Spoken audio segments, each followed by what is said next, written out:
The first thing the nurse noticed was how still she was. Not the kind of stillness that came from sleep or shock, but the kind that felt intentional, as if the woman lying in a hospital bed had already decided that panic would not help her survive what was happening inside her body. The fluorescent lights above hummed softly, bouncing off white walls and polished floors, while machines around the bed pulsed with numbers that refused to settle into anything reassuring. Brielle Carter lay on her left side, one hand pressed gently against the underside of her stomach, the other resting near the edge of the bed where dried blood had darkened the thin hospital sheet. At 7 months pregnant, her body should have been preparing for nesting, for baby showers and folded onesies, not fighting to keep her blood pressure from collapsing while her unborn child's heartbeat stuttered on a monitor. "Ms. Carter," the nurse said again, softer this time. "I need you to stay awake, okay? Just keep talking to me." Brielle nodded, her lips parting as if to answer, but no sound came out at first. Her throat burned. Her mouth tasted metallic. She focused on breathing, slow and deliberate, the way she had learned years ago in rooms much quieter and far more dangerous than this one. "I'm here," she finally said. Her voice was low but steady. "I'm not going anywhere." The nurse glanced at the chart, then back at the clock mounted above the door. 43 minutes since the obstetrics team had flagged the situation as urgent. 37 minutes since the request for emergency surgical authorization had been submitted. 29 minutes since the attending physician had made the call that required a signature from the patient's spouse. And still nothing. "We're trying to reach your husband again," the nurse said, the apology baked into her tone. "Once he authorizes the procedure, we can move you upstairs." Brielle closed her eyes briefly, not in despair, but in calculation. Marcus should have been here already. She had called him from the rideshare when the cramps first turned sharp, when the pressure in her lower abdomen no longer felt like ordinary pregnancy discomfort. She had called again from triage, her voice already tight with pain as she explained that something wasn't right. By the time the ultrasound confirmed placental complications and internal bleeding, she had called a third time, gripping the phone with trembling fingers while residents spoke words that sounded dangerously close to irreversible. Marcus had answered none of those calls. Now, according to nurse, he had answered once, just long enough to say he was handling it. Brielle exhaled slowly, staring at the ceiling tile with a faint crack that looked like a crooked lightning bolt. She had noticed it earlier and committed it to memory, the way she always memorized rooms when her body felt out of control. Control came from observation. Observation came from stillness. "What hospital is this again?" the nurse asked gently, confirming details as par protocol. "St. Augustine Medical Center," Brielle replied. "Downtown Atlanta. Level 3 trauma unit. Not affiliated with Emory, but partner for neonatal transfer if needed." The nurse paused, eyes flicking up in surprise. "That's correct." Brielle didn't smile. She wasn't showing off. Facts were just facts. Her phone buzzed on the tray beside her bed. The nurse leaned in. "Is that him?" Brielle turned her head slightly, enough to see the screen. Marcus's name filled the display. His profile photo still the same one she had taken years ago at Piedmont Park, back when his laughter came easily and his hand had fit naturally at the small of her back. "Yes," Brielle said. "That's him." She answered on the second ring. "Marcus," she said, her voice calm despite the tightening pain in her abdomen. "Where are you?" There was music in the background on his end. Bass heavy. A bar, maybe a restaurant lounge. Somewhere loud enough that concern would feel inconvenient. "I told you I'm dealing with it," Marcus replied, irritation creeping into his tone. "Why you keep calling like this is an emergency." Brielle swallowed. The nurse watched closely, pretending to check a monitor while listening to every word. "It is an emergency," Brielle said. "They're saying I'm bleeding internally. The baby's heart rate is dropping. They need to operate." There was a pause. Not the kind that came from fear, but the kind that came from annoyance. "And how much is this operation supposed to cost?" Marcus asked. The nurse's hand stilled mid-adjustment. Brielle closed her eyes again, but this time the stillness came with something colder. "They won't say without authorization," she replied. "But that doesn't matter right now."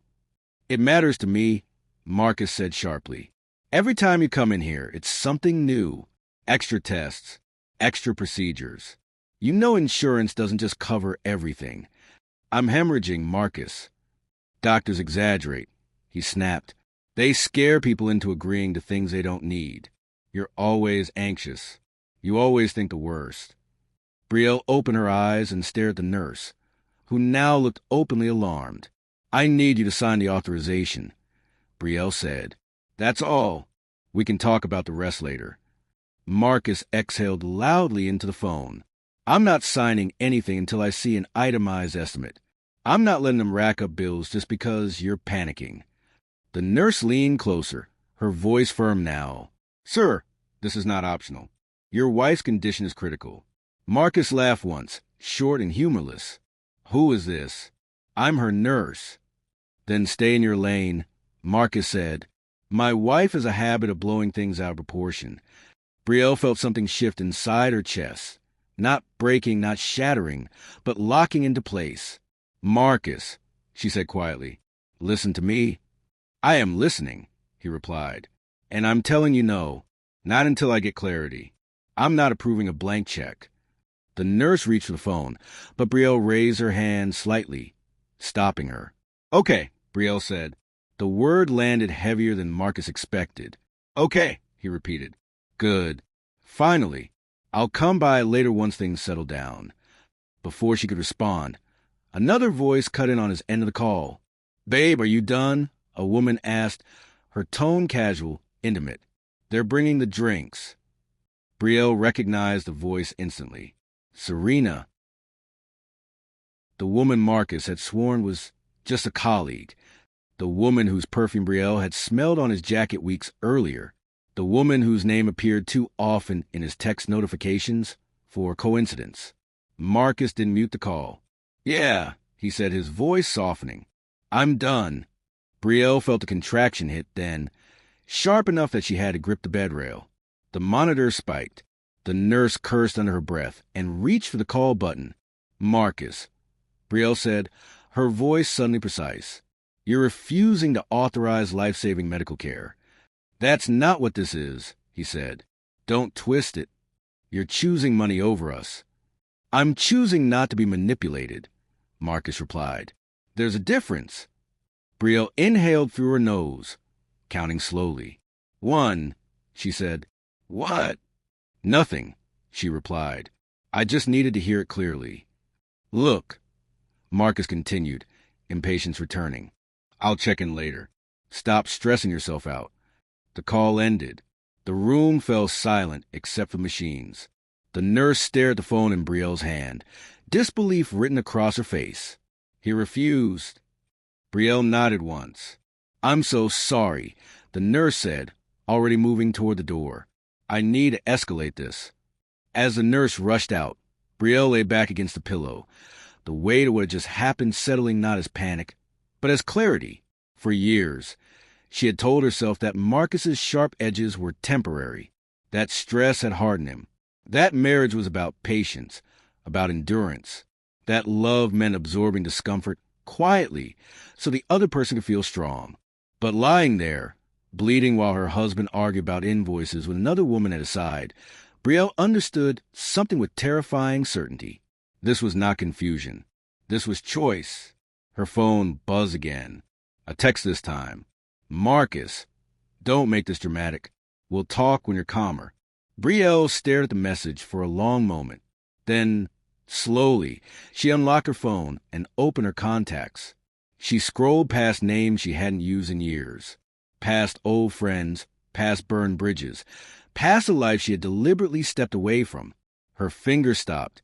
She didn't call yet, not because she was afraid, but because she wanted to be absolutely sure that what came next was deserved. The monitor beside her bed let out a sharp warning beep, louder than before. Brielle pressed her hand to her stomach, feeling the faint movement beneath her palm, weaker now, slower. I've got you, she whispered, not to herself, but to the life inside her. I promise. Outside the room, hospital staff moved faster now. Voices rose. Shoes squeaked against tile. Inside, Brielle Carter lay very still. And somewhere across the city, Marcus laughed at a bar, convinced he had just made a smart financial decision. He had no idea that this moment, the single refusal, had already set something irreversible in motion. The nurse came back with two people Brielle hadn't seen before. One in a dark blazer with a badge clipped to lapel, and another in scrubs whose calm face looked like it had been trained to stay calm in rooms where people died. Mrs. Carter, the woman in the blazer, said, stepping in first, "My name is Dana Holt. I'm the patient liaison on duty tonight." The man in scrubs nodded once. "Dr. Malik Thompson. I'm covering obstetrics emergencies." Brielle noticed immediately that he didn't waste words. He moved the monitor, scanned the numbers, checked the chart, and looked at the nurse like they'd already had a conversation in the hallway that had ended with one sentence. "This is getting worse." "How long since the last significant bleed?" Dr. Thompson asked. "Active bleeding at admission," the nurse replied. "Worsening. Husband refused authorization over phone. He demanded an itemized estimate." Dr. Thompson's jaw tightened just enough to show he was human. "Okay." Dana Holt's eyes went to Brielle. Softer. "We have a pathway in situations like this, but I need to ask a few questions." Brielle's hand stayed on her belly. "Ask." Dana's gaze flicked to the phone. "Do you have any other emergency contacts? A parent, sibling, an attorney. Anyone who can serve as a surrogate decision-maker if your spouse won't cooperate." Brielle's expression didn't change, but inside her, something did. There were names. There had always been names. People who had picked up on the first ring and arrived with resources that would make this entire hospital feel like a small office building in comparison. People she had chosen not to call, because calling them meant stepping back into a life she'd left with deliberate finality. "I have someone," Brielle said. Dana leaned forward. "Can you call them now?" Brielle didn't answer immediately. Not because she was hesitant, because she was measuring the weight of what she was about to do against the weight of what Marcus had just done. She had spent years giving him the benefit of the doubt, sanding down his cruelty in her mind until it looked like stress, until it sounded like practicality. She had made him a hero of her own story, even when he kept proving he didn't deserve the role. Now the mask was off. Dr. Thompson turned from the monitor. "Mrs. Carter, I'm going to be blunt. We're reaching a point where waiting could cost you your baby, or cost you both. I can't tell you what to do in your marriage. I can tell you what's happening in your body." Brielle looked at him. "Say it." "Placental abruption is progressing," he said. "Bleeding is increasing. The baby is showing signs of distress. We need to intervene. We need permission to move." Dana's voice stayed gentle. "If you can speak for yourself and authorize, we can proceed without him. But if your condition changes rapidly, we need someone legally recognized to make decisions quickly." Brielle inhaled, slow. The first conflict was no longer a conversation on the phone. It had become something physical, real, and unforgiving. The conflict between a woman's body and the time running out. She shifted slightly, grimacing as pain tightened low in her abdomen. The nurse moved closer. "Breathe through it." Brielle breathed. Then she said, "Give me 30 seconds." Dana nodded and stepped back. Dr. Thompson turned to the nurse again, speaking in a lower tone about prep, blood work, coordinating with the surgical team. The words came fast but controlled. "No panic, just procedures." Brielle unlocked her phone again. She didn't scroll this time. She typed a name in the search bar. The contact appeared instantly, like it had been waiting. Evelyn Ward. No emojis, no nickname, no softness. Just a name that felt like a locked door. Brielle pressed call. It rang once, twice. Then the line clicked, and a woman's voice came through, calm and unmistakably alert, like she'd been awake for hours already. Brielle. Brielle didn't correct her for not saying hello. That was Evelyn's way. She treated moments like this like they were missions, not reunions. "It's me," Brielle said. Silence for half a beat. Not disbelief. Confirmation. "Where are you?" Evelyn asked.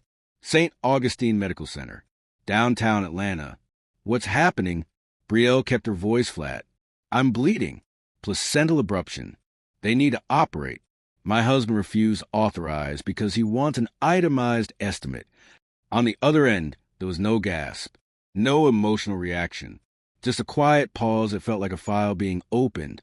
His name, Evelyn said. Marcus Carter. Location? I don't know. He was at a bar. Loud music. A woman with him. Another pause. Then Evelyn's voice dropped slightly, becoming even more precise. Listen carefully. Do you consent to emergency surgery if your doctor recommends it? Yes. Do you want to take over communications with the hospital? Yes. Do you want to contact him? Brielle stared at the ceiling tile again, that crooked crack. Not yet. Evelyn didn't question it. She never did. Put the patient liaison on the phone. Brielle motioned to Dana, who stepped forward and took the phone gently. This is Dana Holt. I'm the patient liaison. Dana, Evelyn said. This is Evelyn Ward. I'm acting as Mrs. Carter's authorized representative. I need the attending physician on the line, and the hospital's legal counsel notified immediately. You're moving too slow. Dana blinked. Ma'am, You're not hearing me. Evelyn cut in. You have a patient actively hemorrhaging. If your process is delayed by paperwork while her spouse refuses consent, you're exposing your institution to a nightmare you can't afford. Put the doctor on. Dana's eyes sharpened, not offended, alert. She held the phone out slightly toward Dr. Thompson, who stepped closer and took it without wasting time. This is Dr. Thompson. Doctor, Evelyn said, I'm not here to argue. Tell me what you need. I need the green light to proceed, Dr. Thompson replied. I need documentation. I need the chain of authorization clear. You'll have it, Evelyn said. Send me the forms digitally. I'll sign, countersign, and forward. I want your surgical team prepped and ready. No delays. I also want a second opinion documented from maternal fetal medicine. Not because I doubt you, because I don't leave loose ends. Dr. Thompson's eyes flicked to Brielle, then back to Dana. Understood. Evelyn continued. Doctor, if any staff member references her spouse as a requirement after this call, I want names.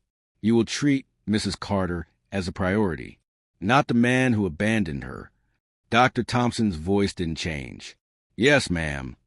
Evelyn's tone finally softened, just a fraction. Brielle, you still with me? Brielle took the phone back, her fingers steady even as another wave of pain rolled through her. I'm here. Good, Evelyn said. You're going to stay here. You're going to do exactly what the doctors tell you. And you're going to stop thinking you need to protect anyone who won't protect you. Brielle exhaled. I didn't call you to destroy him. You didn't call me to save him either, Evelyn replied. You called me because you and that baby matter. Let me do my job. Brielle's lips parted. For a moment, she almost said thank you, but the words felt too small for what was happening. Instead, she said, Don't bring them. Not yet. Evelyn understood who them meant without clarification. I won't, but you should know something, Brielle. What? I know the kind of people Marcus keeps around, Evelyn said. Men like him don't fall into betrayal. They practice it. Brielle swallowed hard, her eyes briefly closing. Let's get you through the night first, Evelyn said. Then we decide what he deserves. The call ended. The room felt different after that. Not quieter. Sharper, like the air itself had been cut into clean lines. Dana Holt cleared her throat. We're escalating this to hospital counsel and executive on-call. Your representative is extremely direct. Brielle didn't respond. Dr. Thompson leaned in slightly. We're moving now. I'm ordering prep.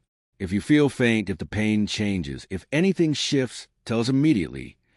Brielle nodded. The nurse adjusted her fore. Another staff member entered to draw blood. Someone wheeled in a cart. The room began to transform from a place where things were waiting to happen into a place where things were happening. And still, Marcus wasn't here. Brielle's phone buzzed again. This time, it was a photo message. She didn't open it immediately. Her body was working too hard to spare energy for emotional injuries. But the screen preview showed enough. Marcus at a table, a drink in his hand. Serena beside him, her hand resting on his forearm like she belonged there. His smile wasn't guilty. It was relaxed. like he was finally unburdened. The caption beneath the photo read, "Told you she's dramatic." Brielle stared at it. It took her a second to realize it wasn't Marcus texting her. It was Serena. Brielle had never saved Serena's number, but she recognized the style, the audacity of it, the casual cruelty. Serena wanted Brielle to see it. Serena wanted her to understand that this wasn't just neglect. It was replacement, a slow, deliberate theft. Brielle handed the phone to Dana without a word. Dana looked at the message, her expression tightening. Dr. Thompson glanced at it too. His eyes hardened slightly. "That's evidence," Dana said quietly. "If there's any legal dispute, that's evidence." Brielle didn't respond. She didn't need validation. She needed blood in her veins and air in her lungs and her baby alive. But inside her, a decision settled. Serena wanted a war fought with laughter and humiliation. She was going to get something else entirely. The nurse stepped closer, lowering her voice. "Brielle, I need you to stay present with me. Can you tell me your full name and date of birth?" Brielle answered without hesitation. The nurse nodded, satisfied. "Good. You're strong." Brielle stared at the ceiling again. "I'm not strong," she said, voice flat. "I'm focused." The nurse looked like she wanted to say something, but didn't. Maybe she understood the difference. As the room filled with movement, Brielle's mind drifted backward in sharp flashes, not into nostalgia, but into patterns. She remembered Marcus 7 years ago in a small coffee shop in Portland, his hand shaking as he told her he'd never met a woman like her. She remembered how she'd laughed, not because he was funny, but because he looked sincere. She remembered how she believed him when he promised he would always protect her. She remembered moving to Atlanta with him when he got offered a new job at a financial consulting firm, saying it would be the step up they needed. She remembered the first time he snapped at her in public when she corrected him quietly about a mispronounced name, and how she had apologized, even though she hadn't been wrong. She remembered his mother's voice in their living room, Lynette Carter, sweet as syrup and just as poisonous, saying things like, "Some women don't know how to carry themselves, but Marcus has always been generous." She remembered swallowing humiliation, like it was part of being loved. Now the hospital smell filled her nose. Cleaner, sharper, more honest than anything in her marriage. Dana Holt stepped out to make calls. The nurse stayed at Brielle's side. Dr. Thompson left briefly, returning with a surgical consent form on a clipboard. "I need your signature," he said. "This covers emergency intervention, including C-section if needed." Brielle took the pen. Her hand didn't shake. She signed.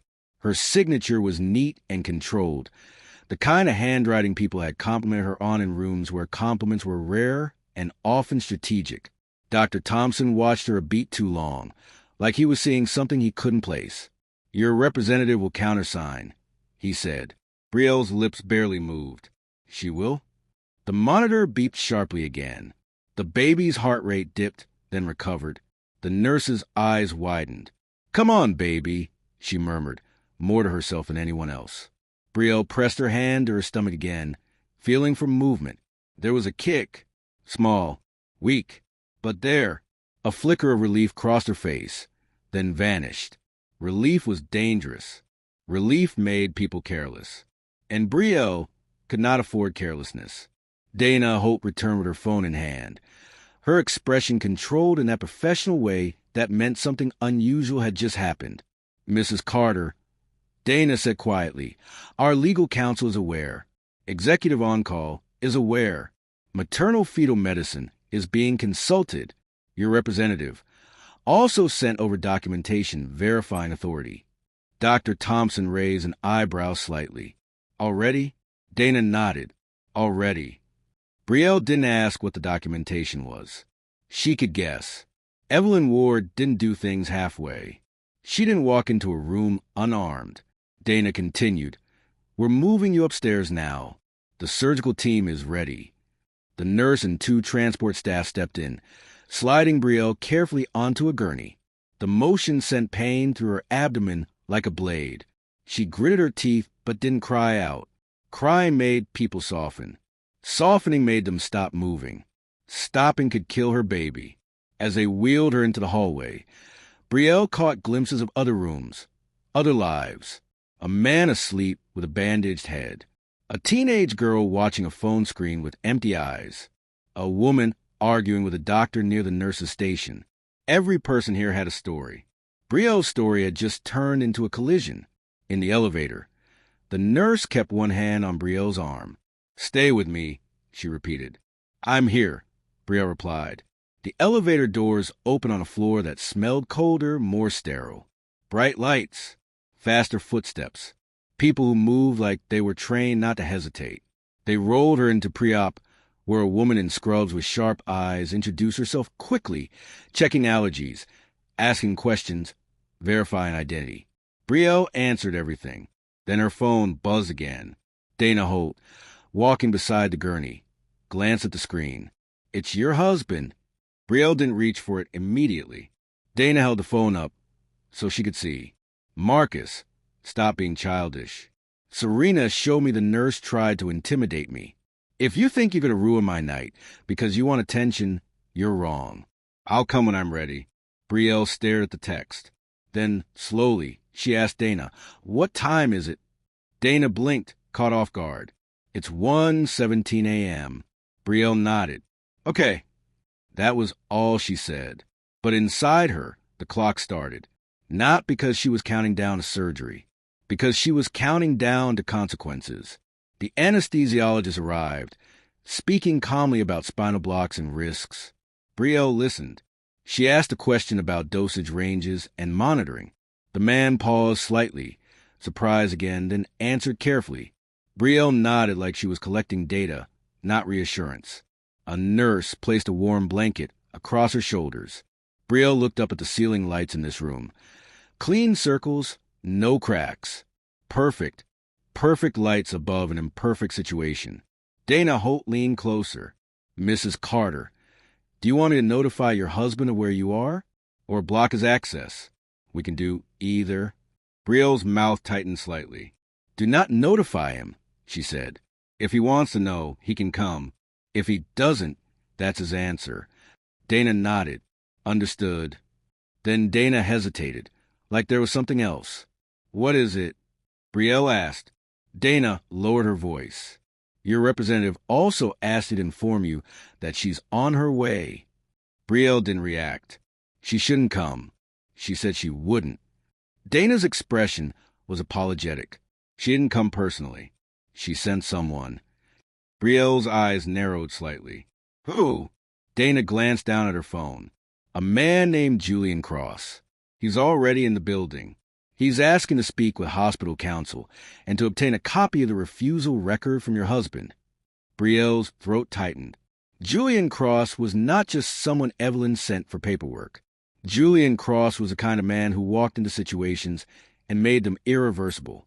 The kind of man who didn't raise his voice and still made people obey. Brielle closed her eyes for a brief moment. By the time Brielle awoke from the anesthesia, the pain in her abdomen felt like a distant memory, something that belonged to a different version of herself. She blinked a few times, adjusting to the sterile light and the smell of antiseptic that clung to the air. The first thing she noticed was the silence. It wasn't the comfortable quiet of a resting room, but the kind of silence that lingers after something important has already been said, after something final has been done. Her body felt heavy, sluggish, as if the weight of the last few hours was still tied to her. But it was the soft weight of a baby's breath in her chest that pulled her fully awake. She turned her head slightly and saw the small bassinet beside her bed. Lily, her daughter. Brielle's breath hitched, her eyes immediately filling with tears that she refused to shed. There, lying in a soft, pink blanket, was the child she thought she might lose, the child she had fought for through pain, betrayal, and silence. "Hey, little one," she whispered, her voice hoarse but full of a quiet love. "You're still here." She reached for her daughter gently, as though any sudden movement would break the fragile connection between them. The moment she touched Lily's soft cheek, a warmth spread through her chest, the kind of warmth that made everything else, everything about Marcus, about her past, seemed so much smaller. The door opened quietly.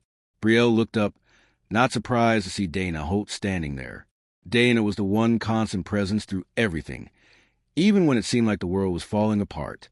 She had been the only one who didn't try to soothe Brielle with empty words. Instead, Dana had taken action. "She's beautiful," Dana said softly, stepping into the room with that quiet authority she always carried. "How are you feeling?" Brielle glanced down at her daughter, feeling the soft rise and fall of Lily's tiny chest. "Stronger." Dana nodded, then paused. "You know, Brielle, the hospital's legal team has already filed for emergency custody of Lily. Marcus hasn't called since we got the authorization from your representative, but his lawyers are already preparing to challenge the custody decision." Brielle's grip tightened on Lily's blanket. The mention of Marcus's lawyers was a sharp reminder of how little time she had to actually breathe. "And?" Brielle asked, her voice steady despite the quickening beat of her heart. Dana hesitated. "And I just wanted you to be prepared. If Marcus shows up, he'll likely come with his lawyer, but he's already lost a legal battle on the medical front. The fact that he hasn't even reached out for medical updates puts him in a position of liability." Brielle's heart ached for the girl she used to know, the woman who once believed that love, in its purest form, was about sacrifice. She had been wrong about so many things. "Do you think he'll come?" Brielle asked quietly, her eyes still focused on Lily's small, fragile face. Dana's expression softened. "He's going to have to. His mother already called a lawyer in response to the emergency filings." Brielle let out a small breath. "Then let him come." The door opened again, and Brielle looked up to see Evelyn Ward walking in, her heels clicking softly against the hospital floor. She didn't look surprised to see Dana, but the air shifted with her presence. Every step she took exuded the kind of quiet power that made everything else seem irrelevant. "You're awake," Evelyn said, her voice like velvet, cool but laced with something fierce. "I am," Brielle answered, but the exhaustion in her voice was unmistakable. Evelyn didn't speak immediately. Instead, she walked over to the bassinet where Lily slept, her face softening as she gazed down at the baby. Then, after a moment, Evelyn turned to Brielle with a calm that almost felt too much. "You don't need to worry about Marcus anymore," Evelyn said. "We've moved things forward." Brielle's brows furrowed. "What do you mean?" "His father's people are already involved. The Richardson legal team is moving ahead with an asset freeze. Marcus won't have access to anything until the custody hearing. And," she paused, almost too casually, "you're covered for foreseeable future. The financials, the legal defense, everything. You don't have to fight him alone anymore." Brielle didn't respond at first. She just held Lily a little closer, her thumb brushing softly across her daughter's tiny hand. She had given up everything for this moment. The life she had lived, the life she thought she wanted. But it didn't matter. None of it mattered anymore. Marcus wasn't coming for her now. "I don't want to take his money," Brielle said softly, her voice quiet but certain. "I don't want to be in his world anymore. I just want him to understand that it wasn't about that. It was never about money." Evelyn studied her for a moment before nodding. "I know, Brielle. That's why this will work. You don't need to worry about him. I'll take care of the rest."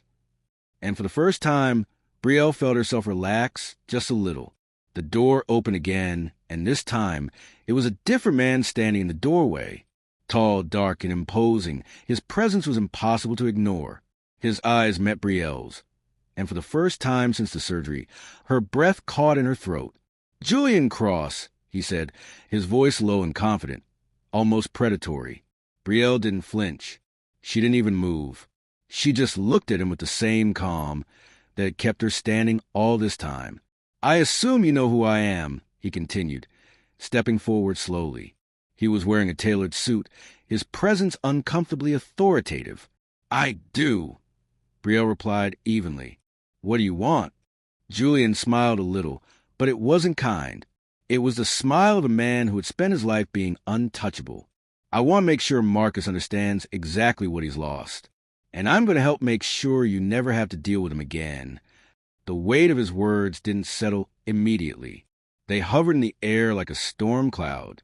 "But you need to be ready," he continued, "because Marcus isn't finished yet. He's going to try everything he can.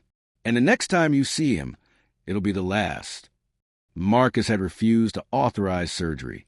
Serena had sent a photo to humiliate her, and now Julian Cross was in the building. The chain reaction had begun. Brielle opened her eyes again, and when she spoke, her voice was quiet. "Tell Mr. Cross to wait until the baby is stable," she said. "Then he can collect anything he wants." Dana nodded quickly. "Yes." The nurse squeezed Brielle's hand. "You're doing great." Brielle didn't look at her. "I'm doing what I have to do." As the team prepared her for surgery, Brielle's phone buzzed one more time. This time it wasn't Marcus. Unknown number. She didn't answer. The phone buzzed again. Unknown number. Then again. Dana's eyes flicked to the screen. "Do you want me to silence it?" Brielle shook her head slightly. "No." She watched the calls come in like rain. Somewhere outside this room, something had shifted, and people were moving. The anesthesiologist leaned in. "Brielle, I'm going to administer the medication. You'll feel numbness spread. You might feel pressure, but not pain. If you feel anything sharp, you tell us immediately." Brielle nodded once. As the needle went in, she stared at the ceiling and thought of Marcus. Not with love, not with hatred, with a kind of detached clarity that felt like standing on a balcony, looking down at a street where an accident was about to happen. Marcus thought he was safe because he was loud and confident and surrounded by people who laughed at the right moments. He had no idea that his refusal had just been documented, time-stamped, witnessed, and stored. He had no idea that Serena's little photo was now in hands far more dangerous than hers. He had no idea that the woman he married, the woman he called dramatic, had just activated a network he couldn't even see. And Brielle didn't need to threaten him. She didn't need to warn him. Because the most terrifying power in the world isn't the power that screams. It's the power that moves quietly, on paper, in systems, in rooms men like Marcus never even know exist until the doors close behind them. Brielle's legs began to numb. The monitor beeped. The nurse spoke softly. "Stay with me." Brielle whispered, almost to herself, "I'm here." And just before the surgical curtain rose, before the room filled with that sharp, decisive urgency that meant there was no turning back, Brielle let one thought settle in her mind like a final, cold promise. Marcus had made his choice. Now the world would respond. If you're listening right now, help me prove something wrong. My mother said I wouldn't even reach 1,000 subscribers, but Elle believes stories like this deserve to be heard. Help me show her that these tales matter. The sound of the door closing behind Julian Cross was louder than it should have been. Brielle remained still, her fingers barely moving as they rested on the edge of Lily's bassinet. The air in the room shifted. Again, this time heavier, denser with unspoken threats. Evelyn didn't move either. Her gaze focused on a man who had entered like a shadow sweeping into the light. Julian Cross was a fixture in her world, one Brielle had never encountered but immediately recognized for what he was. A man who made problems disappear without asking permission. The silence stretched for what felt like a long time. "Marcus won't give up easily," Julian said finally, his voice cutting to the thick quiet of the room. His presence felt almost overwhelming, like the room shrank to accommodate him. "But he's going to learn something tonight." Brielle turned her head just enough to see the man, and her expression remained calm, as if she were a bystander in her own life.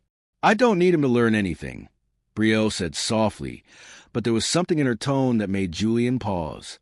She wasn't pleading. She wasn't broken. Her words carried no desperation, just a quiet resolve. "I need him to understand that the world doesn't revolve around him. I need him to know that his choices don't define me or Lily." Julian crossed his arms, his gaze measuring Brielle like a problem to be solved, and not just wanting to wave a hand at. The problem with men like Marcus is that they only learn by losing.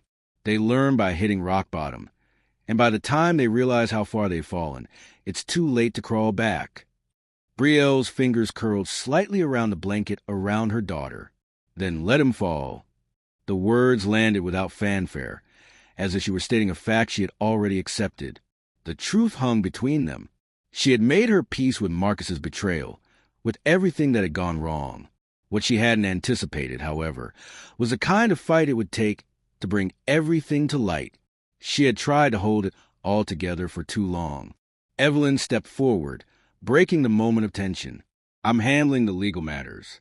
We've locked down all assets, and Marcus will face the public fallout once the story hits the media. His career, his reputation, his family, they're all in question now. And trust me, Brielle, people are going to look at him differently when the truth comes out. Brielle nodded, but the weight of the situation wasn't lost on her. She didn't want revenge. She wanted something more lasting. She wanted Marcus to understand that his actions had consequences, not just for her, but for Lily too. Her daughter deserved more than to be born into a world where people like Marcus could dictate who was worthy and who wasn't. But there was still one part of the puzzle Brielle wasn't ready to let go of. One part of her life she had to resolve before moving forward. The door opened again, and this time it was a nurse with a clipboard. Mrs. Carter, your family's legal team has arrived. They're requesting a meeting. Brielle's pulse quickened.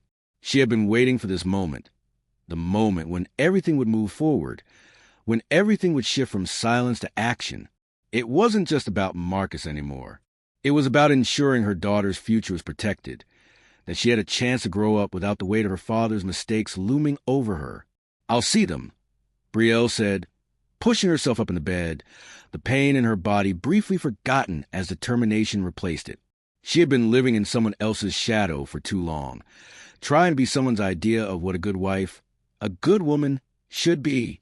Now it was time to create a future that was truly hers, and no one could take that away from her. The nurse stepped back as Evelyn gave Brielle a knowing look, one that said everything without needing to be spoken aloud. She was in this now. The door opened again, and this time it wasn't just one person stepping into the room. It was a small group, a man in a tailored suit, another in business attire, and a third who Brielle immediately recognized as the lawyer she had hired years ago, a man who had been present when she had legally cut ties with a family she had once known. We have a lot to discuss, the man in the suit said, his voice deep and steady. Brielle nodded, gesturing for them to come in. Let's get started. The lawyer immediately set to work, detailing what had already been done. The asset freezes, the public statements, and the legal filings that were already in motion. Brielle listened, her mind working to the layers of legal jargon. But there was one thing that still lingered, something she had to address before anything could be resolved. Where is Marcus's mother? Brielle asked, her voice firm. She needs to know that her son's actions have consequences too. The lawyer paused. She's been informed, Brielle. Catherine Mitchell is aware of what's happening. And while she hasn't formally responded, her position is already being evaluated. But her focus has shifted to her son's well-being for now. Brielle clenched her jaw. And what about my well-being? The lawyer looked at her, a moment of hesitation passing between them before he responded. We're making sure you're protected, Brielle. Every step is being taken. You're not alone in this. The words should have been comforting, but they didn't fully land. Brielle's life had been on hold for so long, trying to smooth over cracks, try and make everything look easy when it was anything but. Now she had the chance to build something solid, something that would last beyond this moment of crisis. We're filing for full custody of Lily, and we've already contacted the necessary authorities to ensure Marcus can't pull any surprises. The lawyer continued. We've also initiated proceedings for you to gain control of the family trust, which will give you access to any future assets tied to Marcus's financial situation. Brielle looked at Evelyn, who gave her a small nod. I've taken care of the connections, Brielle. Marcus has no room to maneuver anymore. This is your time. The room felt lighter with the weight of those words, but there was still so much left to be done. Brielle wasn't in a hurry for victory, but she was done waiting for things to happen to her. She had been a silent observer in her own life for too long, and now it was time to take the reins. As the legal team continued their discussions, Brielle's thoughts drifted to Marcus. She wasn't angry. She wasn't looking for vengeance. She had no need to raise her voice or demand anything from him. Marcus would fall, not because of her hand, but because he had built his life on the idea that he could play people for fools. He thought he could discard her like an inconvenience, but the truth had a way of emerging when it was least expected, and when it did, it would leave no room for his excuses. Brielle glanced down at Lily, who stirred softly in her bassinet, and for the first time since waking, Brielle felt the weight of peace. It wasn't about forgiveness or forgetting. It was about creating a world where Lily would be safe, a world where Marcus and his mother couldn't break the future they had just begun to build. The first steps had already been taken. The rest of the journey had only just begun. If you enjoy the story and are interested in the next part of this story, let us know in the comments, and we will make available on the channel. But make sure you are subscribed to the channel so you can get notified.